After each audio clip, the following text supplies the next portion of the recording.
Alright, if you're serious about gardening, you might want to get serious about growing your own worms. Here's my vermicomposting bin.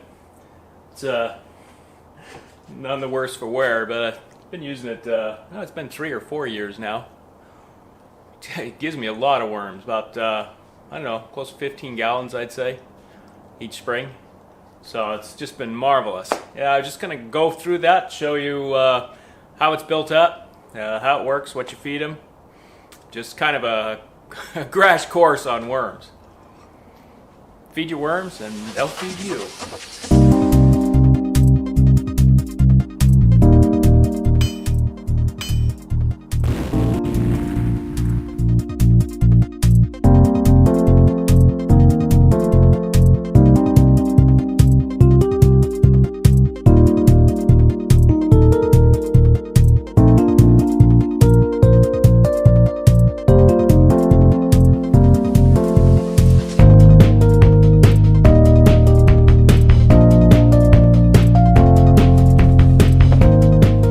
Here we go. Starts off, this is a bin. This is a 54-gallon bin. In fact, this is made by Rubbermaid. It's a Rubbermaid 54-gallon tote. In fact, exactly, it is a polyethylene high-top storage tote. And they go for about 40 bucks. Yeah, obviously you can find them on sale sometimes. And the worms, composting worms, typically are using red wigglers, which can be found, you can get them on eBay and numerous sources. I don't remember, I think I bought 500. I've seen online you can get 1,000 for 40 bucks, 100 for 12 bucks. Somewhere between 100 and 1,000 is probably a good number to start with this size 54-gallon bin. It will populate itself. So here's a few pictures when I first made the worm bin. Now you see in this picture, you can see the bin on top of the structure for it. Now this was actually something that was kind of some scrap materials that I had around here and some wheels off of an existing cart that had been left here. So anyway, just kind of whacked it together out of some 2x and 4x. So I see in the first one, you see the bin over the top of like a drainage catchment, and that's actually just like an oil pan for a vehicle. It was kind of all banged up and everything laying around here, so I decided I had to repurpose it. So here you can see without the bin on it. So you see it's set up to be supported on 3 points, right side, left side, and in the center there's some supports. And the rest leaves air, which allows the air to come up through the holes in the bottom, and also allows the drainage to come down and hit this pan and drain it off into the bucket. So it works pretty conveniently. Funny, in this picture is a little closer up of that, and you just see these centerpieces that are just screwed down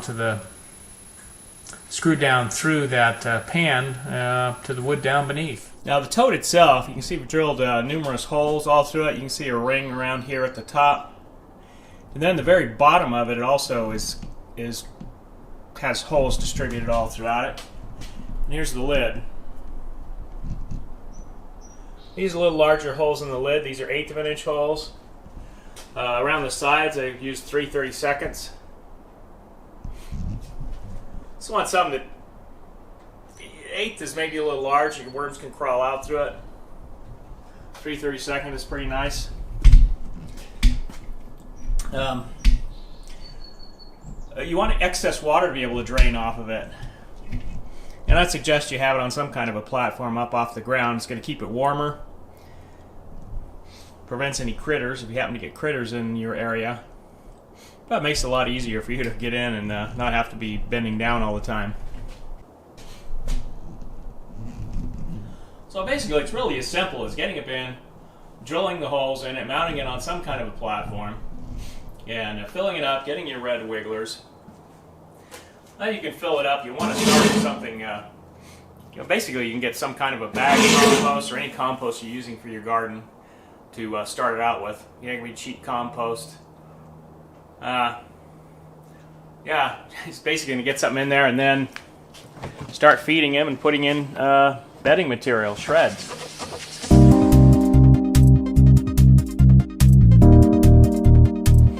So this is the bedding material. You can see they've gone all up and down the sides. It's about time for me to feed them again. They start getting a little restless when they haven't been fed. So you got your bedding material, and you see the nice rich compost underneath there. Look at them running away. Run away!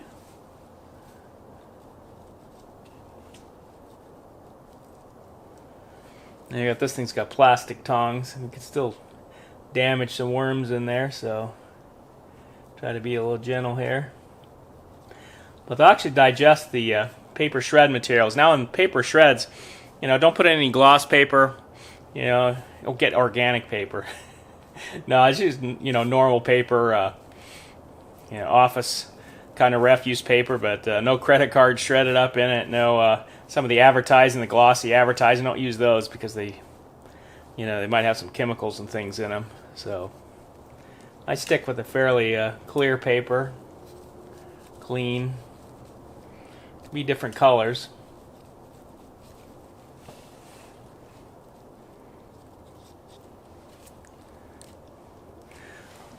That is some really nice compost for the garden.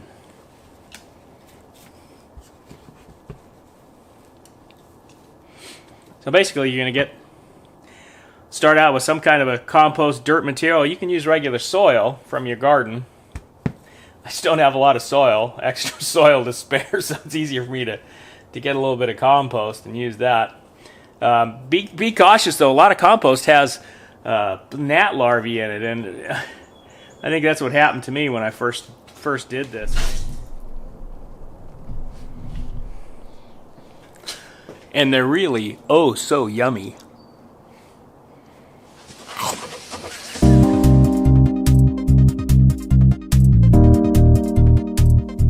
Vermicomposting. Here we're going to have we're going to have a trip to the vermicomposting bin.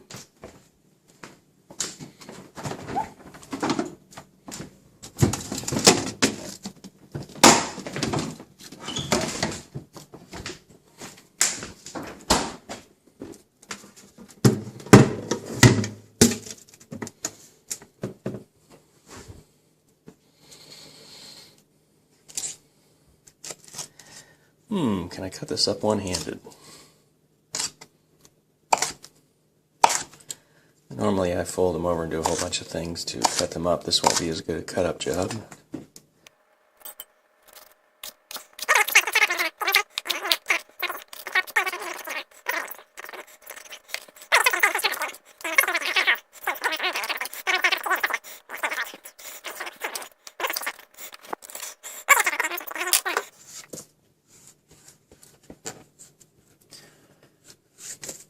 Okay, so what we do is fill this thing up. We've got a bag in here, so then we take the bag out, and I'm able to take it out to the pole barn.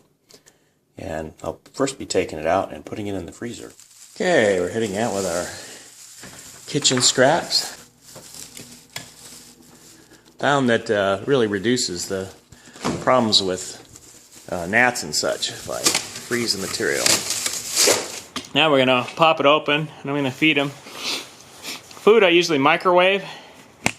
I freeze it, and I use that bad word, microwave. Normally I heat up the food, but this time it's going to be fairly frozen. But I wanted to show you the inside of the worm bin. It's a little low right now. I need to add some more materials.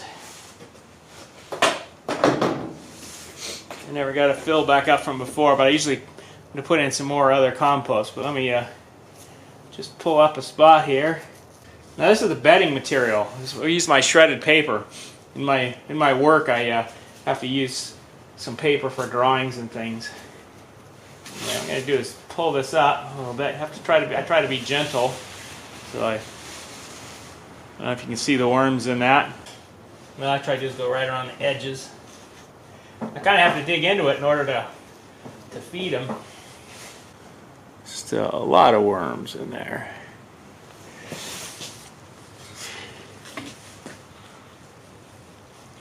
So once I can get into one side, I can kind of open it up a little bit because I've got to put the food in here. I like to dig down a little bit. Also keep the material moving. Cycled a little bit. Oh boy, look at how thick that stuff is.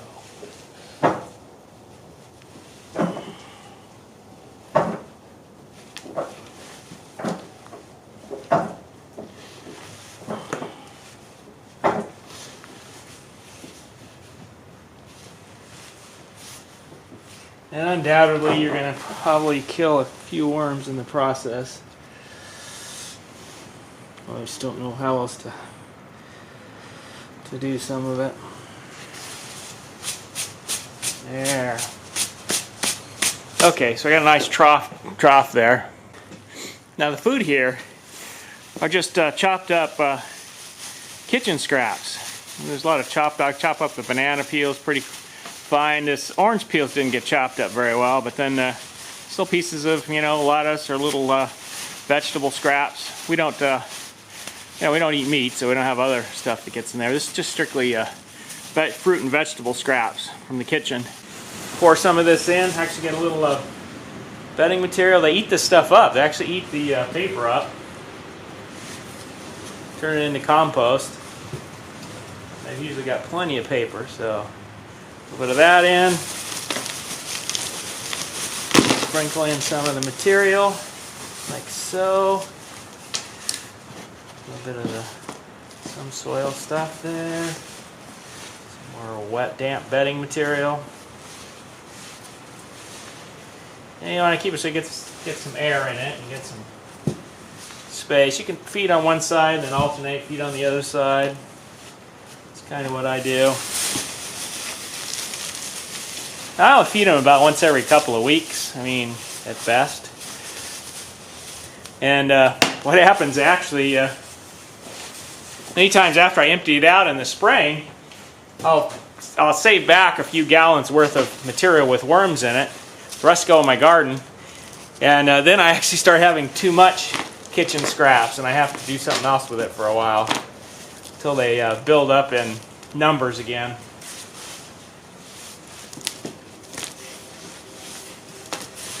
Okay.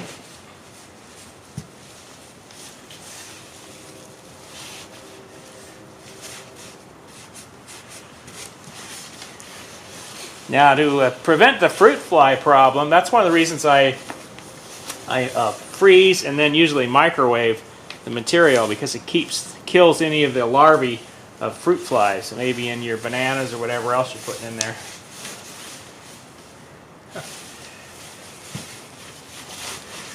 Okay, mix this around. Generally find there's enough moisture in it. Only in the summertime do I ever have to add liquid to it. So, been fed. Just going to spread this out a little bit. Get some more bedding material put on top. Oh, I forgot, I got to put some sand in there. I got some worm sand. It's just regular kind of mason sand. Took from another project.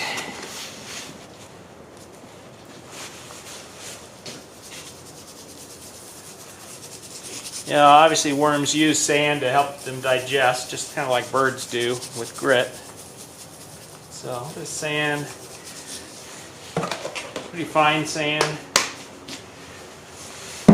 and diatomaceous earth, DE.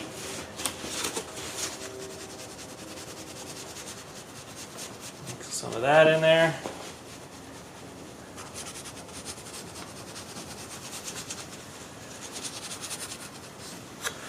Go.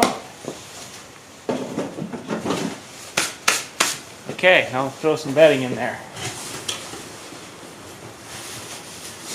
Since it's a little cold out, I'll put a little more on top for, you know, help the insulation purposes.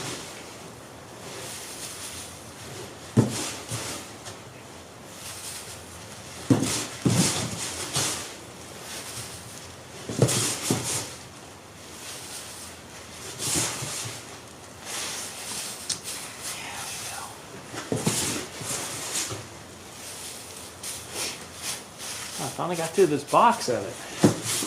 Got a whole trash can full more. There we go. Oh, we're using more. Let's use one more. Other thing I usually put in there is charcoal. Sawdust, a little bit of sawdust sometimes.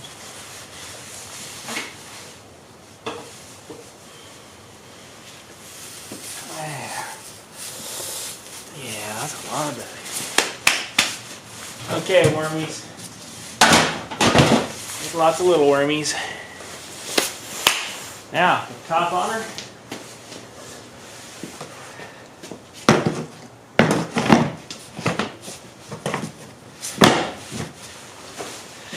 And get my insulation wrap.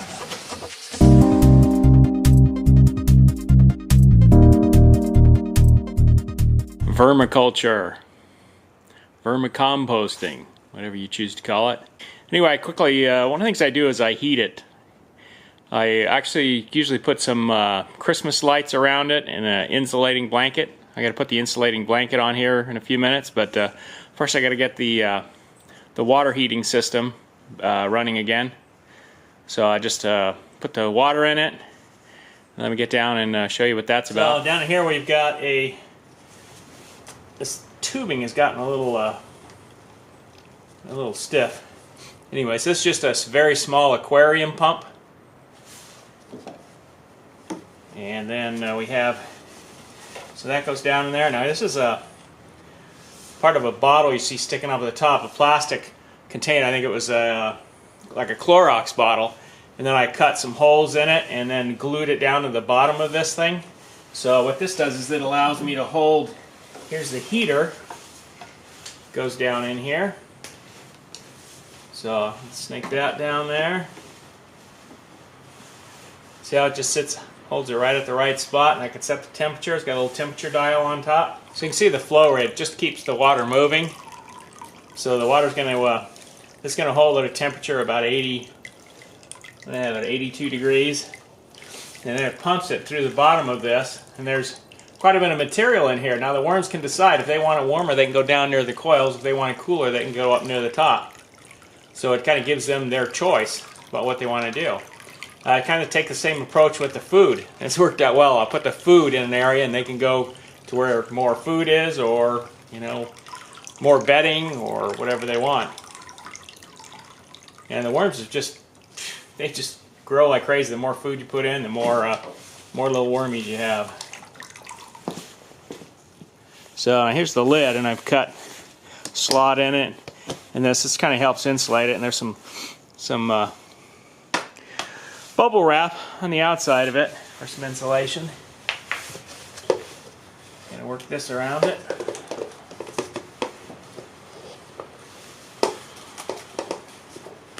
Put the cords up into here. What I do is I put a little bit of bleach in with the water. It's not like the worms are going to get the water, because the way it cycles through this pipe, it just goes through this pipe and comes around. It's only for temperature.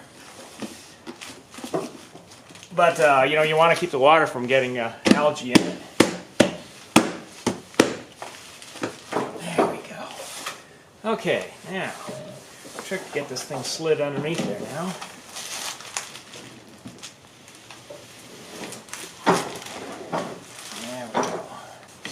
Okay, so now the worms will be kept nice and warm, all toasty in there.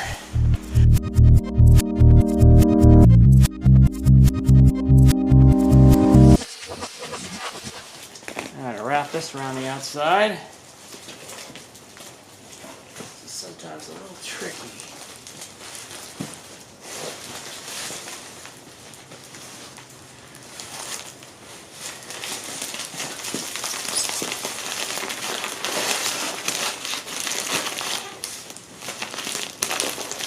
Still allows me to take the lid on and off.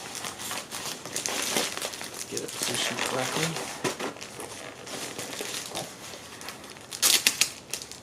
First winter I just used Christmas tree lights around the periphery, and then wrapped it with this blanket, so the Christmas tree lights were underneath the blanket. And that actually worked just fine. Didn't lose any worms, it didn't freeze anything. Oh, my worms deserve that much, right?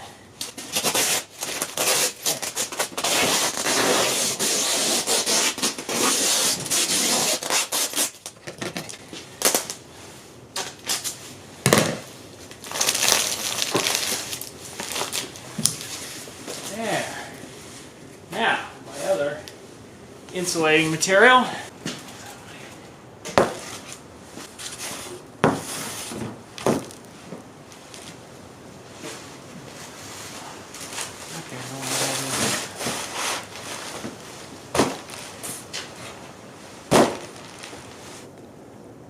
So that's what we got on the vermicomposting bin.